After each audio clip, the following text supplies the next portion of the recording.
الدین الخالص. الحمدللہ رب العالمین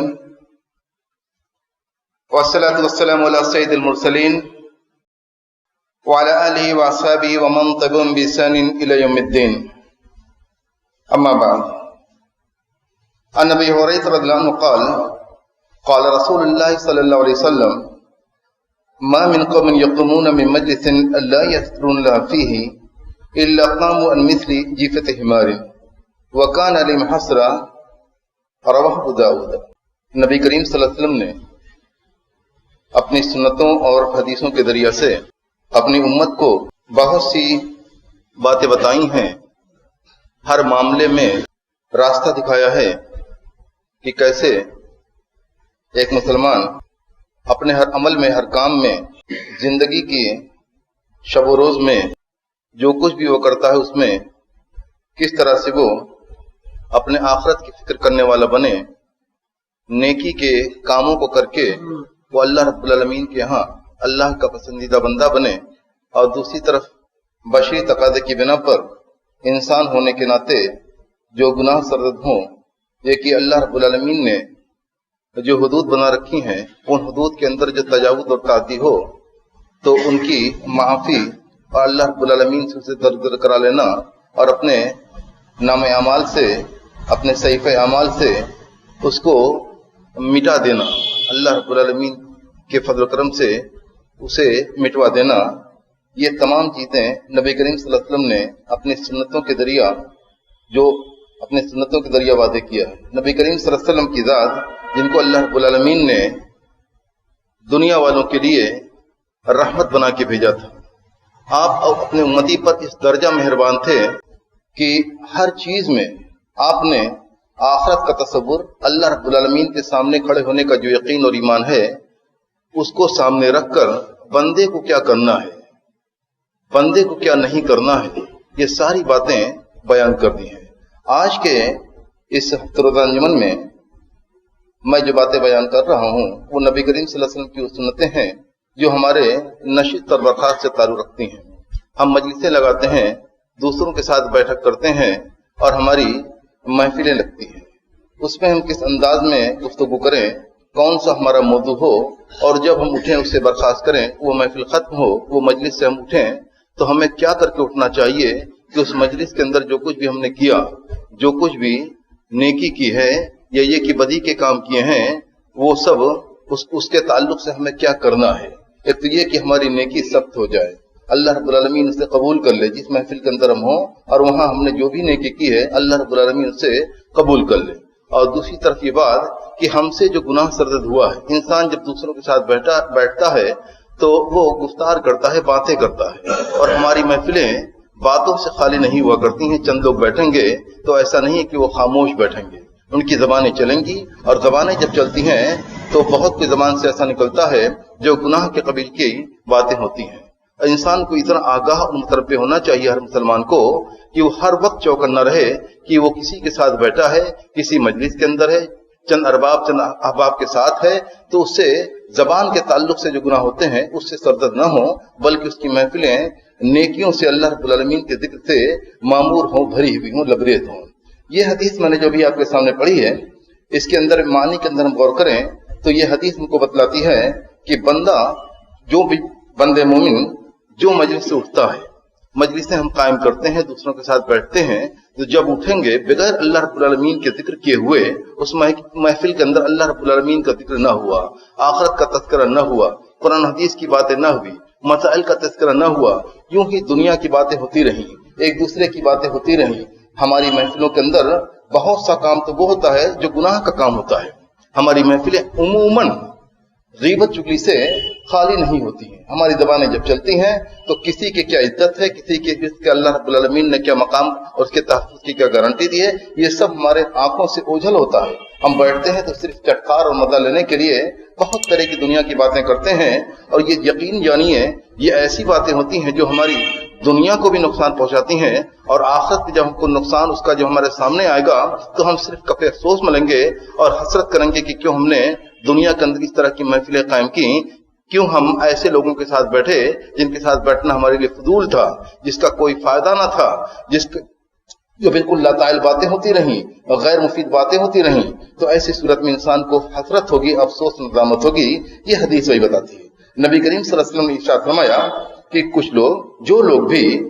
اٹھتے ہیں کسی ایسی مجلس سے جس میں اللہ رب العالمین کا ذکر نہ ہوا، یعنی تقاضا تو یہ ہے کہ چند مسلمان جب اکٹھا ہوں کہیں بھی تو اللہ رب العالمین کا ذکر کرتے رہیں، باتیں وہ کریں جو اللہ رب العالمین کے ذکر کی باتیں ہوں، وہاں ان کے معاملہ یہی ہونا چاہیے۔ لیکن اگر چند لوگ اکٹھا ہوئے، باتیں ہوئی کہیں بھی،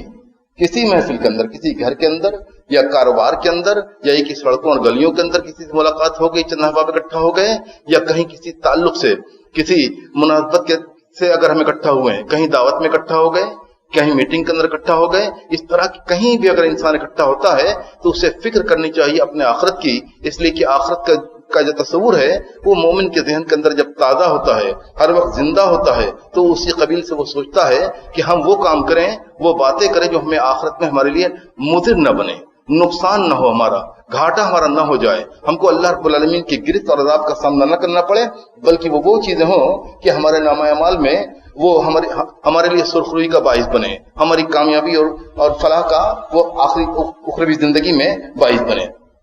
تو نبی کریم صلی اللہ علیہ وسلم نے ارشاد فرمایا کہ جو لوگ بھی کسی ایسی مجلس سے اٹھتے ہیں جس میں اللہ رب العالمین کا ذکر نہ ہوا ہو، تو اس کی مثال ایسی ہے جیسے وہ اٹھے ہوں،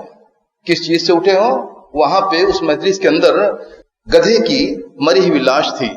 جو مہک رہی تھی، بدبو بکھیر رہی تھی، سڑی ہوئی لاش تھی ایک گدھے کی، وہیں وہ بیٹھے ہوئے تھے اور اس محفل سے وہ اٹھے ہیں، تو گویا کہ وہ اس چیز سے اٹھ کے آئے ہیں۔ یعنی جب انسان کہیں ایسی جگہ ہو جہاں کوئی مردار ہو، اس کی لاش سڑ گئی ہو، وہاں پہ بیٹھا ہو تو اسے کیا ملے گا؟ اسے صرف یہ کہ ایک بھیانک قسم کا منظر ملے گا جسے وہ دیکھنا نہیں چاہے گا، اور ایسی بدبو ہوگی کہ اس سے وہ بچ کے نکل جانا چاہے گا کہ یہ چیز ہمارے سامنے نہ ہو، اور اس کی بدبو بھی ہمارے ناکوں تک نہ پہنچنے پائے، وہ فوراً وہاں سے نکل جائے گا۔ لیکن ہم لوگوں کی محفل ایسی ہی ہوتی ہے اگر، تو ہم لوگ بھی اس میں چٹخال لے کر بیٹھے رہتے ہیں، نہیں میں احساس ہوتا کہ ہم کس طرح کی محفل کے اندر بیٹھے ہوئے ہیں، اس لیے کہ یہ چیزیں ایسی ہیں جو انسان کو آخرت کے اندر نقصان پہنچانے والی ہیں، یقیناً نقصان پہنچانے والی ہیں اگر انسان نے اس سے توبہ استغفار نہ کیا۔ وَكَانَ لَهُمْ حَسْرَةٌ، اور جو لوگ اس محفل کے اندر شامل ہوئے ہیں وہ ان کے لیے باعث حسرت بن جائے گی، وہ افسوس کریں گے کہ کیوں ہم نے ایسی محفلوں کے اندر حصہ لیا۔ اسی لیے نبی کریم صلی اللہ علیہ وسلم نے دعائیں سکھلائی ہیں مسلمان کو، اسے آگاہ اور متنبہ بھی کیا ہے کہ دیکھو اس طرح کی محفلیں وہ نقصان دہ ہوتی ہیں، چوکنا رہو، آگاہ رہو، وہ تصور تمہارے ذہن کے اندر قائم رہے کہ فرشتے کو اللہ رب العالمین نے لگا رکھا ہے، وہ ہر چیز کو وہ لکھ رہے ہیں، وہ بہت زیادہ چوکنا ہے اور ہماری ہر بات کو لکھ رہے ہیں، جیسا کہ قرآن کریم اللہ رب العالمین نے واضح کر دیا ہے۔ تو یہ تصور جب انسان کے ذہن کے اندر ہوگا تو وہ باتیں اپنی زبان سے نکالے گا جو باتیں اس کے لیے مفید ہوں، نیکی کی باتیں ہوں، اور ہرگز اپنی زبان سے ایسی باتیں نہیں نکالے گا جو اسے دنیا میں یا یہ کہ دنیا کے بعد آخرت کے اندر نقصان پہنچانے والی ہیں۔ اس لیے کہ جو بات بھی ہمارے اپنی زبان سے نکالیں گے وہ فرشتے اسے نوٹ کریں گے، وہ ہمارے صحیفہ اعمال کے اندر ہوگی، اس کا ہمیں سامنا کرنا ہے، ہمیں فیس کرنا ہے کہ یہ باتیں ہم نے کی تھی وہ کس قبیل کی تھی، اور وہ ہمارے لیے ناکامی کا، ہمارے لیے اللہ رب العالمین کے گرفت کا سبب بنیں گی وہ۔ تو ایک حدیث کے اندر نبی کریم صلی اللہ علیہ وسلم سے منقول ہے، آپ نے فرمایا من جلس فی مجلس فکثر فیہ لغته فقال قبل ان يقوم من مجلس ذلك سبحانك اللهم ربنا وبحمدك اشهد ان لا اله الا انت استغفرك واتوب الیک۔ یہ ایک دعا ہے جو کفارہ مجلس کی دعا ہے، عام طور سے اسے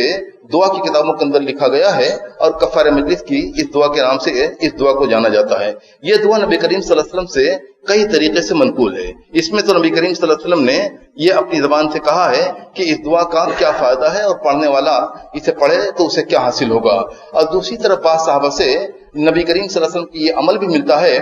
کہ آپ جب اٹھتے تھے تو اسی دعا کو پڑھتے تھے۔ اور ایک حدیث اور ملتی ہے جس میں نبی کریم صلی اللہ علیہ وسلم نے اس کے فائدے کے طور پر کتنا بڑا اس کا فائدہ ہے اس کا بھی بیان کیا ہے۔ تو یہ حدیث اس میں نبی کریم صلی اللہ علیہ وسلم نے ارشاد فرمایا کہ کوئی شخص جو کسی مجلس سے اٹھتا ہے، فی مجلس جلس فی مجلس، کوئی شخص جو کہیں بیٹھتا ہے، کسی بیٹھک میں ہوتا ہے، کچھ لوگوں کے ساتھ ہوتا ہے، فکثر فی لغته، وہاں باتیں ہوتی ہیں اور خوب باتیں ہوتی ہیں، لا تعال اور غیر مفید قسم کی باتیں ہوتی ہیں اور کثرت سے ہوتی ہیں۔ یہاں یہ بات بھی ذہن میں رہے کہ انسان کوئی ایسی محفل ہو جہاں باتیں ہوں، گناہ کی باتیں ہرگز نہ ہو، سب کے سب اچھی باتیں ہوں، لیکن اللہ رب العالمین کے ذکر سے اگر خالی ہیں تو وہ بھی ہمارے لیے مفید ہو سکتا ہے، نہ بنے۔ لیکن اگر جہاں گناہ ہوتے ہیں، غیبت چغلی ہوتی ہے، کسی کی عزت ریزی ہوتی ہے، تو ایسی محفلیں وہ تو بہت ہی خطرناک ہیں۔ اور ایسا نہیں ہے کہ یہ دعا پڑھ لینے سے وہ غیبت چغلی کی باتیں بھی معاف ہو جائیں گی۔ یہ ذہن کے اندر کسی انسان کے نہ آئے کہ یہ دعا اتنی مفید ہے کہ اسے پڑھ لیا تو سب کچھ معاف ہو گیا، یہاں تک کہ جس محارم کا ہم نے ارتکاب کیا اس محفل کے اندر کسی کی غیبت چغلی کی ہے تو وہ بھی معاف ہو جائے گا۔ وہ معاف تبھی ہوگا جب جس کی ہم نے غیبت چغلی کی ہے اس سے ہم اپنی معافی کرا لیں، اس سے ملے اور اس سے کہیں کہ دیکھو میں شرمندہ ہوں، مجھ سے فلاں محفل کے اندر فلاں لوگوں کے سامنے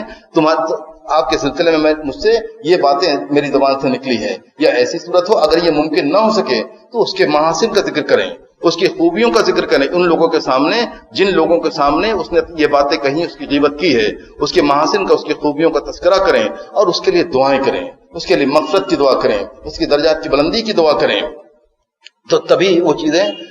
وہ اس کے غیبت کا اثر کم ہو سکتا ہے اور اللہ رب العالمین سے معاف کر سکتا ہے۔ لیکن یہ یہاں جو حدیث کے اندر بیان ہے وہ ان چیزوں کے علاوہ کا بیان ہے۔ جو شخص کسی محفل میں بیٹھا فکثرت فی لغت، وہ اس کے اندر لاطائل باتیں ہوئی، غیر مفید قسم کی باتیں ہوئی اور کثرت سے ہوئی، لیکن اس نے اس مجلس سے اٹھنے سے پہلے یہ دعا پڑھ لی،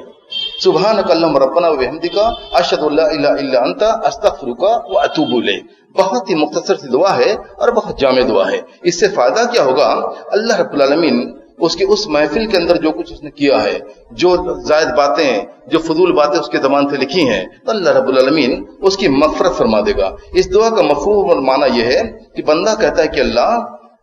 میں تیری تسبیح بیان کرتا ہوں، یعنی تیری ذات ہر طرح کے صفات کمال سے متصف ہے اور تو کسی بھی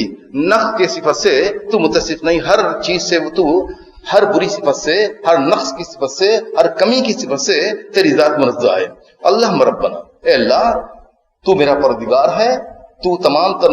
نقائص سے، تمام تر عیوب سے منزہ اور پاک ہے، وہ بھی حمدی، اور میں تیرے احسان کو یاد کرتا ہوں، تیرا میرے پر بے انتہا کرم ہے، میں اس کرم کا، تیری اس مہربانی کا، تیری عنایتوں کا میں شکر گزار بنتا ہوں، میں اس کا شکر ادا کرتا ہوں، اور میں گواہی دیتا ہوں اس بات کی کہ تیرے سوا کوئی معبود نہیں۔ عام طور سے دعا کے اندر توحید کو وسیلہ بنایا گیا ہے، اس دعا کے اندر بھی ایسا ہی ہے۔ یہ توحید جو ہے، کلمہ توحید اور اس کی